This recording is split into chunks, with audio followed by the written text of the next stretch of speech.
好，我们持续要关心解放军现在斩首的画面上了，从央视来做播出。另外也会关心，包括解放军无人机闯东沙，还有千艘的渔船列阵。中国大陆是已经把准战争剧本摊在第一岛链，甚至台湾的眼前吗？今天会一起的来做关心。好，我们赶快来关心，在川普总统他成功突袭了委内瑞拉之后，北京方面难道现在是立刻的接球吗？因为呢，我们来看到是中国大陆的官媒央视突然间在此刻发布了一个影片，这个影片是特战队员演练他们在夜间的一个斩首行动，夜间做渗透、近距离歼敌，执行了一个斩首的画面，现在被视为是对台湾正式发动一个武吓的讯号吗？好，这个呢是一个影片，但是有实际的动作是什么呢？国防部1月17号表示，发现了中国大陆解放军一架的歼侦无人机进入到了东沙群岛的领空，这个高度呢，其实是在我防空武器这个射程之外的，在我方是以国际频道广播之下才将他们给驱离哦。那么我们看到海巡署以及陆战队此刻正好又在东沙岛这边进行今年的第1季的这个实弹射击演训，所以被视为说这个无人机的动作其实是非常的具有政治敏感性的。先是央视发布了斩首行动的影片，接着又派出无人机去入侵东沙，北京这一次释放什么样子的一个武吓讯号？大使怎么看？我想大陆现在就是说这些不管是军演啊，还有关他这些军事行动的这些资讯的发布啊，还有就是新的武器，像无人机进入到我们这个东沙附近的这个水域啊，来进行侦查。你看它的频密度跟它的这些这种真实性、实战性都越来越怎么讲？越来越真实，越来越怎么讲呢？认真。那你就要反过来看，就是大陆为什么会有这些动作？就是说他们可能认知的台海情况是越来越有可能失控，越来越有可能会复杂化。因为不只是就是说我们台湾内部的这个政治目前的政治发展跟走向啊，那事实上大陆不但就是说跟我们政治上互不隶属，而且它被界定为是境外的敌对势力。那另外一方面就是说，我们现在这些论述的话，基本上就是完全跟中国大陆是在历史、在社会、在这个政治上、在国际关系上是没有关系的，而且是怎么样？是对立的。那所以这个情况再加上美国事实上对台湾的军售，也在加强。日本那更不要讲，高市早苗就说了，台海有事就是日本要动武的时候了。那所以这个情况之下，当然你要换在大陆角度上来，这个情势在往恶化的方向走，所以它各种的准备跟它的威慑的这些作为都会增强。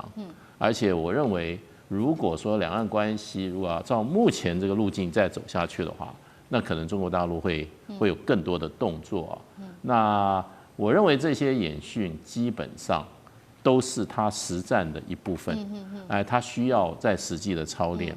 那我也认为，就很可能将来由演转战的几率也越来越高。是，所以两岸关系现在是在快速的恶化当中所以呢，如果照这个情势再这样发展下去的话，那我想对我们台湾是比较不利的。好，这个是中国大陆解放军从空中部分做的，对于台湾做了一个警告。那另外一方面，其实从海上也有其他的警告。我们来看到是《纽约时报》特别做了一个报道，说大陆的渔船在去年圣诞节，还有包括在今年的1月11号2度在台湾周边的这个东海进行大规模的阵列式的聚集，迫使部分的国际邮轮因此被迫绕道。我们先来看到2次的聚集，第一次是在去年的12月底，第二次是在今年的1月嘛。12月底，我们先来看到大陆是出动了它的2000艘中国渔船，排成了2条平行长列，长度467公里，呈现 L 型的一个阵列。第二次是在今年的1月出动了，也是非常多，1400艘渔船，也有一个矩形的阵型，绵延超过320公里。纽约时报做分析，他说这个渔船的密度还是非常的高的，所以他是认为是可以阻断航线、干扰雷达，在实战之下，甚至可以作为飞弹、鱼雷的一个诱饵。干哥怎么看？好，我必须要先讲一下哈，国防部1月17号说，中共一架无侦巴啦，我坦白讲，进入东沙岛领空。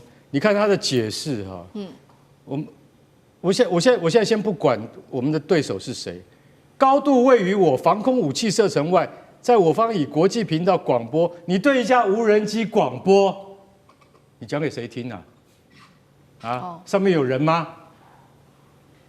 你不要再重演像上次在东引上空，我们的守军是用石头去丢无人机这种事情了。什么叫做防空武器射程之外？台湾有全世界最好的防空飞弹，爱国者3型、天弓1型、2型、3型，我们还有短程的复仇者。请问一下，请问一架无人机为什么在你的防空武器射程之外？当然我们知道，可能离岛没有部署这么好的系统。但是离岛也有点防御系统，对不对？有3-5快炮，怎么会打不到无人机呢？我看到这种声明，国防部这种声明，你是想要不战而屈服吗？怎么能够发出这样的声明？我实在是非常的，好，算了，讲到这个问题，我会情绪会上来，就代表说你完全没有抵抗的意志。再来，你讲说中国渔船，我告诉各位，在我当兵的时候，40年前，当平潭附近的渔船一聚集的时候，整个岛都慌了，因为打也不是，不打也不是。我可以告诉各位，那时候40艘渔船，现在是几十倍，2000艘渔船。大家认为这2000艘渔船能够在24小时之内动员？它部署在台湾海峡中心的时候，我可以告诉你，连美国航空母舰都不知道该怎么办才好。为什么？因为你不能打，然后他们可以掩护什么？它可以掩护真正的登陆部队。为什么解放军一直在训练这样的事情？就是告诉你，万一现在真的有事打起来的时候，我的民用船只多达2-3千艘，可以在一夜之间变成海上的长城。我再练一次给你看，看我这次做得到做不到。结果马上就做到了。这些渔船放下渔具不捕鱼，为什么？只因为一声令下。中国可以做到这个地步，我想请问你，美国人你做得到吗？而且这是实际上的威胁，而且这可以干嘛？这可以阻止什么？阻止无人机以及水下无人载具的进攻。为什么？我们是民船呢？你要是误伤民船的话，你的国际责任你就吃不完兜着走。所以大陆在很多地方，像那个斩首的训练。还用到十字弓，他想说怎么连十字弓都拿出来？你知道为什么？因为十字弓在近距离斩首是最有效的武器，那是现代科技十字弓，不是楚汉相争那种十字弓。大家要晓得，中国在很多方方面面都让你觉得你很惊讶，因为它不断在演练。等到有一天成为事实的时候，你才会知道说，哦，原来他对各方面的训练都已经扎实到这种地步，这才是整个美国和我们都应该要特别小心谨慎注意的地方。好，刚刚看到画面，在刚刚讲的时候，我们可以看到那个画面显示1000艘渔船的一个列阵，非常的震撼哦。那对于台湾的冲击，我们持续请上志哥来带我们看。这个其实很震惊哦，因为全世界目前看起来盘点起来，虽然菲律宾也有会用一些渔船，但到这样子的规模，真的只有中国做到。这里有背后是何等难以想象的指挥系统。要怎么指挥2000艘啊？大家知道海军、海警没有错，这边也有，可是这没有那么多军舰，2000艘没有吧？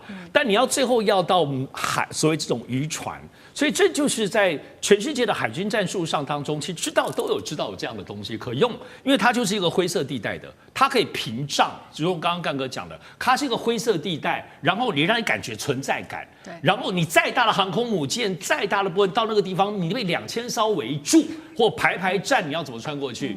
郭姐来讲说，台湾海峡你怎么啊？你说中国大陆要打封锁，你怎么封锁？讲说你一个航空母舰，可是台湾海峡那么宽，从旁边过去，可是这样2000艘弄起来，各位你们看，它这组起来是几百公里，400多公里，这是什么概念？对，就已经把台湾海峡从福建到整个到台湾的全部排满满。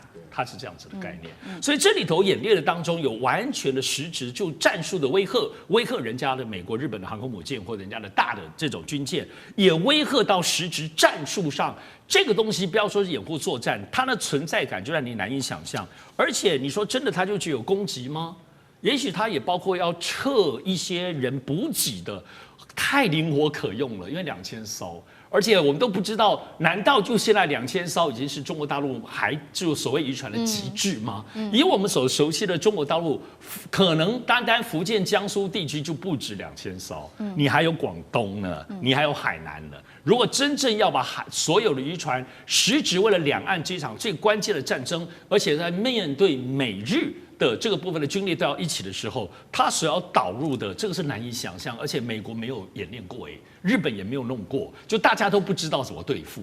所以现在其实丢出的这些问题，其实我认为以中国大陆过去来讲，这些都是藏得很深，不会让你看到的。但是现在为什么包括把斩首行动让你看，包括这种不用枪声，把你就可能就这样没有枪声，安安静静的斩首。另外渔船大阵仗的，这因为主要这些东西都是超过美国他的这个主要对手能够理解的。而美国为了要因应这个东西，只要开始又要花好多的人跟力气在研讨要怎么破解，但是单单看到就真的能够破解吗？